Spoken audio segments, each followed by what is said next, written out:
Hello friends, मैं संध्या शर्मा। उन्हें भी लगना चाहिए कि ये उनका घर है। कितना सुंदर वाक्य है कि उन्हें भी लगना चाहिए कि ये उनका घर है। ये बातें इस बात को हम कई तरह से कह सकते हैं। बहू जब नई नई नए घर में आती है तो उसे भी लगना चाहिए ये उसका घर है। उसी तरह जब बच्चे बड़े हो जाते हैं, माता पिता थोड़े से प्रौढ़ अवस्था में आ जाते हैं, बच्चे अपनी शिक्षा पूरी करने में लगे होते हैं, थोड़े व्यस्त हो जाते हैं कैरियर को लेकर के। उस समय घर में जो माँ होती है, जो पिता होते हैं, उन्हें लगता है जैसे अब हमारी सुनवाई नहीं हो रही या बच्चे अब हमारी बात नहीं मानते। या जब बच्चे बाहर सेट हो जाते हैं और माता पिता कुछ दिनों के लिए उन बच्चों के पास जाते हैं, वहां भी ये बात लागू होती है कि उन्हें भी लगना चाहिए कि ये उनका घर है। उन्हें परायापन महसूस नहीं होना चाहिए। तो आज हम सबसे पहले बात करेंगे, नई नई बहू जब घर में शादी करके आती है तो उसे भी लगना चाहिए कि ये उसका घर है। यह वाक्य सिर्फ दीवारों और छत की बात नहीं करता, बल्कि घर में साथ रहने वाले लोगों का रिश्ता, अपनापन, सम्मान, इसकी बात करता है। घर सिर्फ दीवारों से और छतों से ही नहीं बनता। घर घर में रहने वाले लोगों के प्रेम से बनता है, सहयोग से बनता है।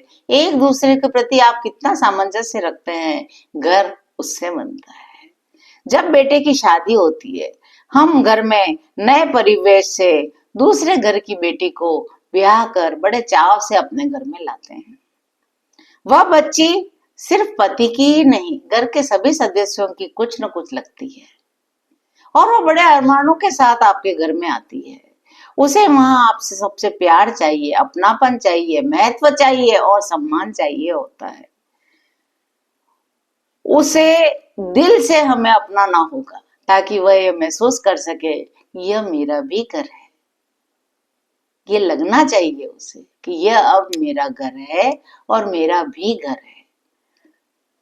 यदि आप उसके साथ अलग थलग व्यवहार करेंगे, जैसे वह जहां भी जाए उसे टोकेंगे, रोकेंगे, उसे कुछ काम करने की मनाही करेंगे, ये नहीं करो, वो नहीं करो, अभी तुम नहीं जानती हो ये इस घर के तौर तरीके अलग तरह के हैं, हमारे यहाँ ऐसा नहीं चलता, हमारे यहाँ वैसा नहीं चलता, तो बच्ची एकदम से अलग थलग पड़ जाएगी।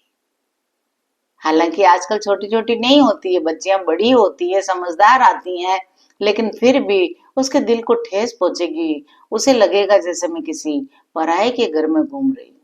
उसे लगना चाहिए कि अब ये उसका घर है। वो यदि आपके पास आकर बैठना चाहें तो आप सब उनके साथ बैठें। यह न करें कि एक एक करके उठ के वहां से चले जाएं। वो अपने आप को एकदम अकेली महसूस करे। नए घर से आई हुई बच्ची को बड़ा बेगाना सा लगने लग जाए, ऐसा व्यवहार कोई भी उसके साथ न करे। देवर हो, ननंद हो, आपकी सास हो, सास की सास हो, और ससुर हो, दादा ससुर हो, देवर हो, जेठ हो, तो उसको अपने साथ शामिल रखें। अपनी हर बात में उसे सम्मिलित करें। अपनी हर बात में उसको समझा कर बताएं कि किस विषय पर चर्चा चल रही थी। तभी तो वो आप लोगों के साथ घुलेगी, मिलेगी, बैठेगी और उसे आप सबके साथ बैठना बहुत अच्छा लगेगा। अब ऐसा यदि आपने नहीं किया, उसे अलग थलग पटक दिया, सब अपने अपने कमरे में जाकर बैठ गए, चार लोग घर के पुराने सब बातें कर रहे हैं, वो यदि आकर खड़ी हो जाएगी तो आप सब बात करना बंद कर देंगे, धीरे धीरे वहां से चले जाएंगे, तो फिर वो क्या करेगी? वो फिर मायके जाने की जिद करेगी। फिर उसका धीरे धीरे यहाँ मन नहीं लगेगा। वो बार बार मायके की याद करेगी, मायके जाना चाहेगी, क्योंकि उसे लगने लग जाएगा कि ये घर मेरा नहीं है। यहाँ मुझसे सब पराये जैसा व्यवहार करते हैं। मैं जहां जाती हूँ वहां से लोग हट जाते हैं। कोई मुझे अपनी बातों में शामिल नहीं करता, कोई मुझे अपने कामों में शामिल नहीं करता। मैं यहाँ किसके लिए आई हूँ? पत्नी शादी तो अपने पति से ही करके आती है, पर देखा जाए तो एक तरह से उसकी शादी पूरे घर से हो जाती है, क्योंकि अनेकों अनेकों रिश्ते बन जाते हैं। एक शादी का फेरा हमें कई अनेकों रिश्तों में बांध देता है।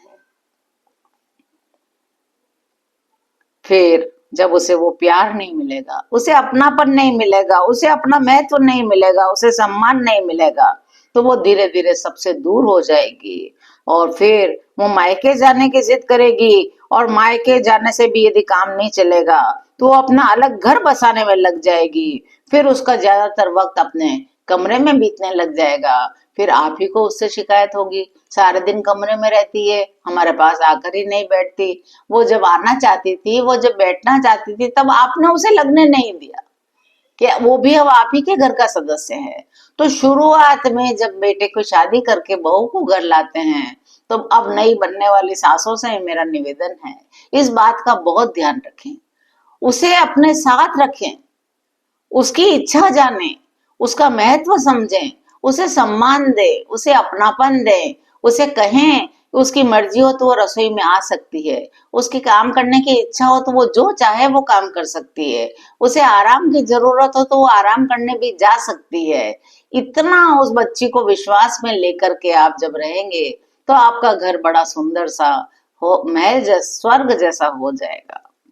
तो ये बाद में जब कहते हैं बहू बोलती नहीं, बहू ये नहीं करती, बहू वो नहीं करती, तो आप ध्यान से सोचिए, ये सब शुरू किसने किया था? वो तो नया पौधा था, नई जगह रोपने के लिए आया था।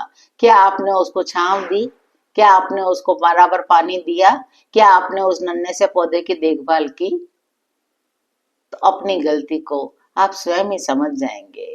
तो नई बनने वाली सासों से, या जो अभी नई बनी हुई सासें हैं, उनसे मैं कहना चाहूंगी कि घर के माहौल को इतना व्यवस्थित रखें, इतना शांत रखें, इतना प्रफुल्लित रखें कि उस घर के अंदर हंसने खिलखिलाने की आवाजें आए, और उसमें एक आवाज हमारी नई बहू की भी हो।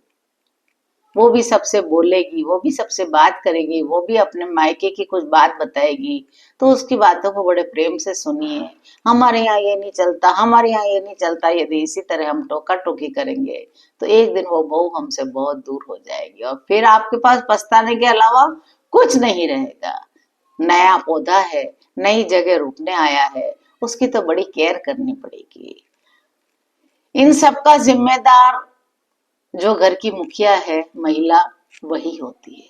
वही चाहे तो घर के सभी सदस्यों को इन बातों को बड़े प्यार से, धैर्य से समझा सकती है कि अब घर में एक नया सदस्य आने वाला है और उसके साथ हमें अब कैसा व्यवहार करना है।